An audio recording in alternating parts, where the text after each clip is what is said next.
question was sent to CornyDriveThru@gmail.com. Let me try to read this one. Hello, fellow humans. I'm a long-time listener.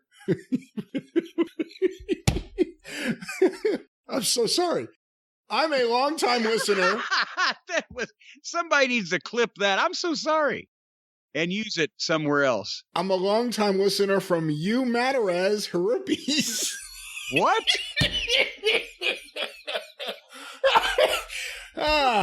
What did you just say? Let me try this again. Hello, fellow humans. I'm a long-time listener from You Mataraz, Herpes, country of Chad. Now, how do you spell that? Which part? Y-U, and then a separate word, M-A-D-E-R-A-Z, and then a comma, herpes, H-I-R-U. Herpes? H-I-R-U-P-E-S. That's a herpes. That's what I said. That's what she said. All right. Country of Chad. Oh, well, hello, Chad. No, his name is You Mataraz. Oh. No, I thought that was the town. Oh, no, you're right. I'm a long-time listener. Does he give his name here? I certainly hope so. Emmanuel Lavore. Okay. I was hoping it would be Putz McGee, but go ahead. Just curious as to why Jim hates The Miz, but loves MJF, when the general consensus is that MJF is a discount version of The Miz. What? Also, The Miz is not known for doing things that embarrass wrestling as a whole, and also looks the part and can work properly and safely. What? Also, if I remember correctly, Cornette hated The Miz winning the championship. Wouldn't that mean The Miz did his job properly of being the duplicitous, despicable, non-bald heel by winning the championship via deceit and a dishonorable tactic of cashing in after the previous match? That's it? That's wow, everything from Herpes. At least he's been going to the English classes over there in Chad. And its sister country, Jeremy. For all you 60s pop fans, the countries of Chad and Jeremy. I'll try that again. Anyway, oh my God, where do I start? First of all, The Miz, MJF doesn't look like a frog. Now, I hesitate to say anything good about MJF because, of course, whenever I praise anyone, then they invariably disappoint me and do stupid things. Last time I was praising MJF, he suddenly did discount dinner theater. But come on, seriously. At least MJF, besides the verbal delivery, which sounds like a real prick rather than a play prick, no, Miz didn't get heat with me because he won the title like a heel heat. He got heat with me because you put your fucking world title on that kind of heat is what he got with me. I'm sorry, I don't say, and here's another thing. I'm not advocating for MJF to be the WWF champion either. He's certainly a fine physical specimen over at All Petite Wrestling, but let's not go crazy. I don't think he needs to be as a singles competitor kicking a shit out of fucking Drew McIntyre or whoever they've got on top over there. But for God's sake, at least as a personality, he comes off as more believable and less annoying in a he's playing heel wrestler way and more annoying in a he is really a heel way. Does that did we lead Chad through something that he might be able to pick up on there? I hope so. I mean, even with all the hokey bad stuff MJF has been involved with for the past 6 months or so, there's a general overall fakeness and hokiness to The Miz. Yeah. And then, I mean, I like Morrison. Morrison standing there next to him. He looks like a fucking rock star. Or he actually looks like he should take the part in Jesus Christ Superstar. But he's got the rock and roll hair and the beard. He's got the fucking body. He's got a fucking outfit. He wears clothes. And then there's goddamn frog-faced simpleton next to him that's trying to be a bad guy wrestler on purpose. I don't know what else to say.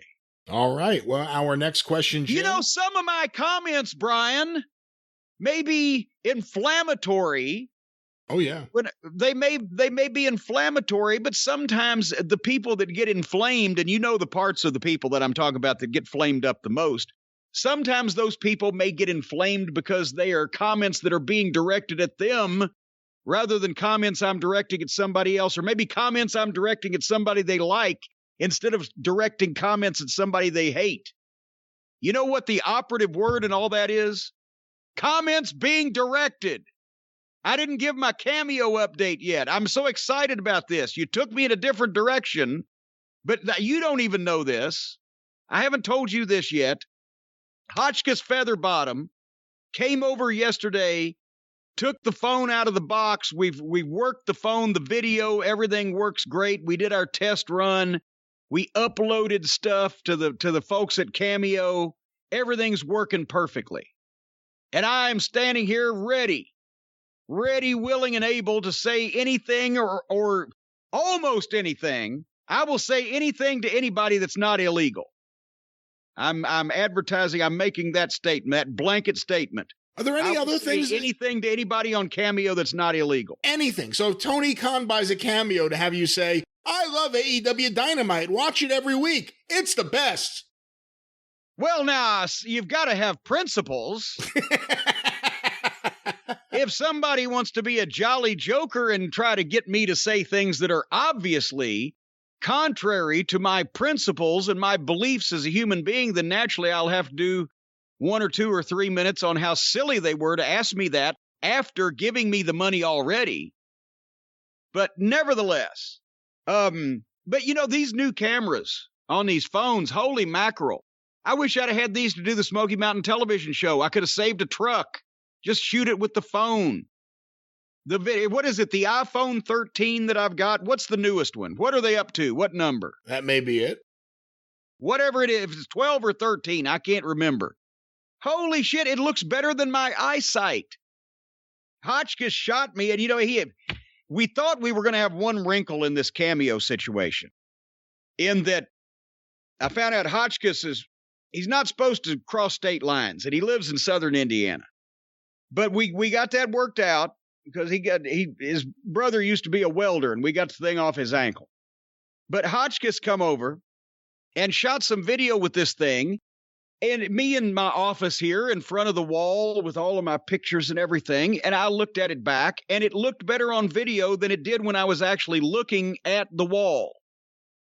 It's amazing. So I get the folks, they heard on the experience, but they don't know if they don't listen to the experience. The cameos, the long-awaited cameos, will be going on sale Sunday, March the 7th at noon Eastern time. Sunday, March 7th at noon Eastern time. And we're going to put 50 up.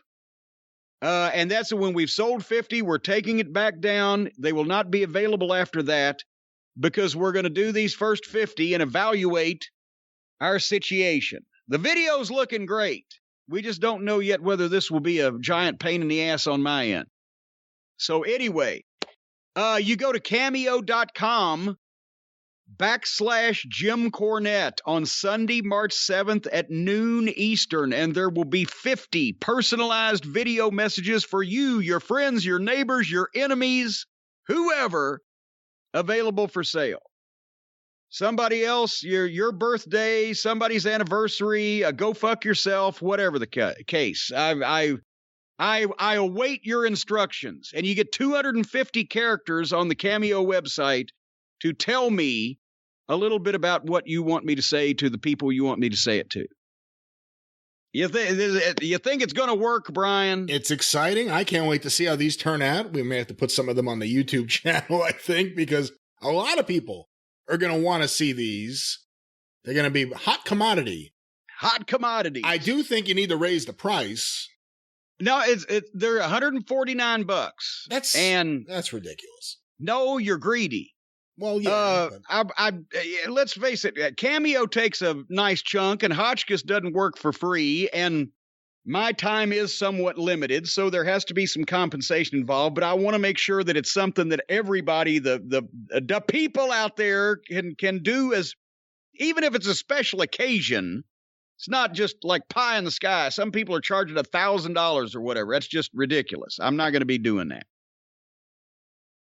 I don't know. After the first 50, I may not be doing it at all. Let's say we did one and it worked out okay, but we'll see what happens with 50. Anyway, and then a week later, by the way, folks, for those of you who've been keeping an eye on this, the action figure collectors in the audience, Sunday, March 14th, the Cornette's Collectible Store at JimCornette.com reopens with both the original red and yellow action figure and the Christmas red and green variant action figure available. This is the last run of both of these from Figures Toy Companies.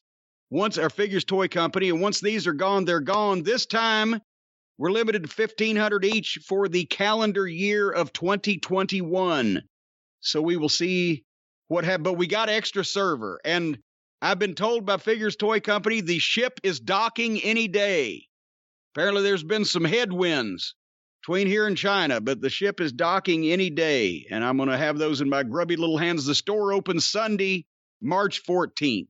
For Cameo, you going to wear a suit, or are you going to wear your Cornette face T-shirt and track pants? You hit the bullseye there, pal. I'm going to be Jim Cornette, not TV Jim Cornette. These are personal video messages. I'm going to be regular Jim Cornette, comfy Jim Cornette, not face painted Sting. There's where we could jack up the prices. If you want TV Jim Cornette, $300. But that means I got to put the suit on. For $300, it's worth it. Well, but then there's deductions, and then there's tax. By the time you pay Cameo and you pay Hotchkiss and you pay tax on this money, I'd be putting a suit on for $14.72. I'm in a high tax bracket.